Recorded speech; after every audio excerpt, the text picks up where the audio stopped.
Welcome to our second edition of our series of our Community Pulse Check. Here with me today is Erica Williams with a Red Circle. And so Erica, let's start just by explaining a little bit about what a Red Circle is. Absolutely. Thank you so much for having me this morning. Very exciting always to be able to share about a Red Circle. It's a fairly new nonprofit organization. We'll actually be celebrating 4 years in March. And I founded a Red Circle in 2017 to address racial equity issues in North St. Louis County. And so the issues that we are currently targeting are healthy food access, education justice, voting engagement, access to the arts. And this year we were able to pivot to address issues related to COVID-19 for families. Okay. And so you mentioned a little bit of this already, but tell me a little bit more about the community you serve in North County. Absolutely. So we service what we consider 12 zip codes in North St. Louis County. They encompass the 5 school districts of Normandy Schools Collaborative, Riverview Gardens, Jennings, Ferguson, Florissant, and Hazelwood. And so we don't put a lot of emphasis on things like income and race and whatnot, so long as you live within those zip code and school district boundaries, we will service you. Okay. And so what that looks like is, have been people from all ends of the socioeconomic spectrum. Got it. And what kind of resources do you help the clients with? So normally we would do things like project-based work. So we started an urban farm in North County to address healthy food access. We started a community garden and affordable farmers market. We work within the school districts, working with kids who are in danger of being suspended or facing detention. We do voter registration drives, voter education, things like that. We drive people to the polls. Well, at least we did before this year. And we also offer shows and ways to enjoy the arts. This year, our clientele was people who were impacted mostly by COVID-19. And so we began to take groceries and diapers, cleaning supplies, and hygiene products to families, as well as provide them with resources to other nonprofits to address some of their needs.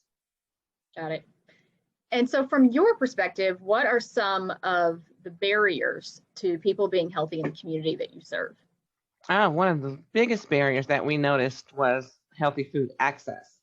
So we started in 2017 teaching nutrition, and then we realized, okay, we can teach and demonstrate and do samples, but when it comes time to actually get the food, like it was really hard to, find good quality produce. And then once the shopping saves in the region closed in 2018, it got even harder. And so just being able to get to the food, not only like the stores that were there, but the transportation. A lot of people that we service in that realm use public transportation, and the public transportation is rather slow in North St. Louis County. Mm-hmm. And so you have been a great ally of the American Heart Association and have received funding from the AHA to promote healthy eating. So tell us a little bit about how those many grants from our Healthy for Life program impacted the work you do. Absolutely. So what was really exciting was we became a Healthy for Life facilitator last year, and we partnered with Zion Travelers Missionary Baptist Church and Jama Birth Village to conduct 2 separate classes. So we taught the moms at Jama about eating healthy while pregnant, postpartum, drinking water, nursing, things of that nature. And then we taught the folks at Zion about general healthy eating, which helped us launch our healthy community market at Zion. And so when it was time for the folks to purchase produce, they were made more aware of the benefits of eating healthy. Great. And obviously there's a lot of need in the community, but just kind of wrapping it up and closing, what would you say is the greatest need in the community?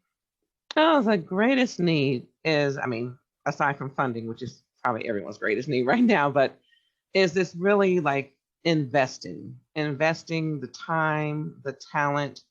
We have a lot of issues with health, with breast cancer in North County. Black women are like at the highest rate to die from breast cancer. Infant maternal mortality health, Black women are 3 to 4 times more likely to die in childbirth than white women. And we see a lot of that in North County, and that comes from, just not having access to things like healthy food, nutrition, good quality medical care. People who actually, what was exciting was our social worker recently became a community health worker. So she'll be able to go out and like really help to educate and bring people into the fold of living healthy, eating healthy, getting your vitamins, drinking your water, and things of that nature. But that's the biggest challenge, just taking the time and resources, bringing them into our region. Absolutely. Well, thank you. And thank you for answering those questions that I threw at you today. And thank you guys for joining us for our community pulse check. You are absolutely welcome. Thank you so much for having me.